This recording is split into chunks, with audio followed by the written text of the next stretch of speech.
and don't make the mistake that most of your mothers and fathers made. When I wake up in the morning, my prayers, and I thank God I woke up, the Ku Klux Klan woke up this morning. The drug pushers woke up this morning. I thank God that I made another 24 hours in the most vicious, nasty, hateful, insane nation that's ever existed, with my wits, without hating, without being bitter, and without being mean.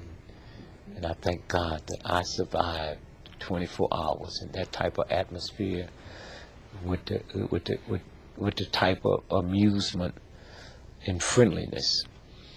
And so I would say to young folks,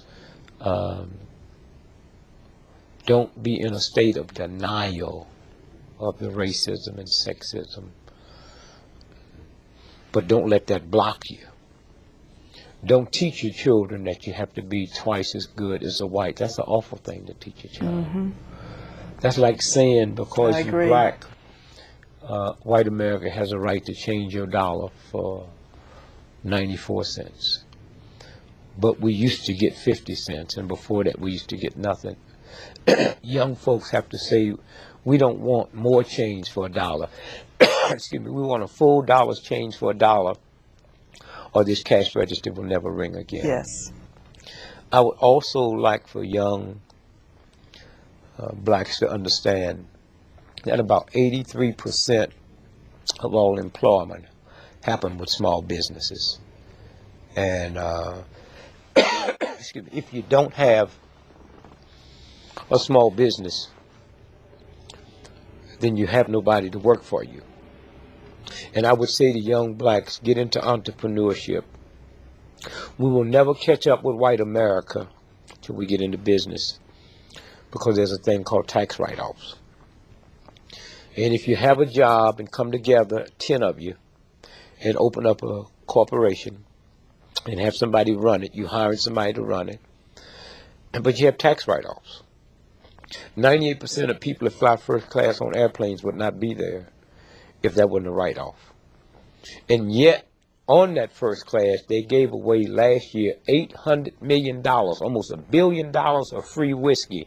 But if a welfare mother asked for some apple juice for the baby, mm-hmm. she's laughed at. Mm-hmm. And so I would say entrepreneurship, and then understand that we will never survive as a group until we get into communities and not neighborhoods. Mm-hmm. A community is, I control the police, the banks, the schools, the firefighters, and I control the flow of the money.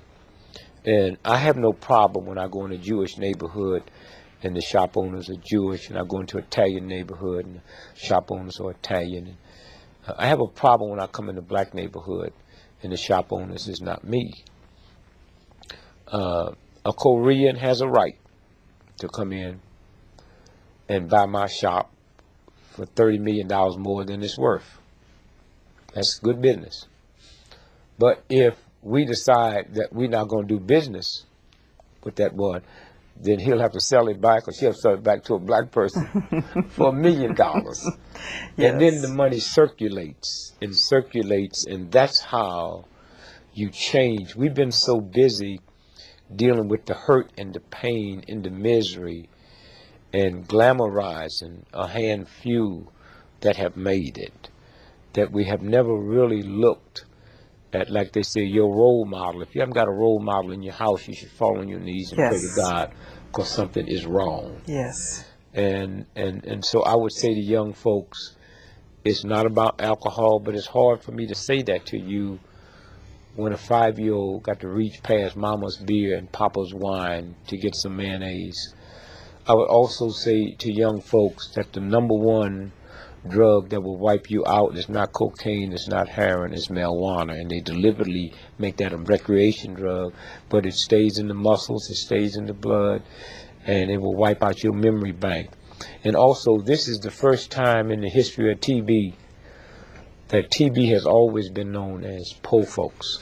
It's the first time that TB is not running rampant in the ghetto. It's running rampant in middle income white America, because it's the marijuana that they spray, and that's no accident. And so I would just say to young folks, you have to reevaluate everything you've been taught.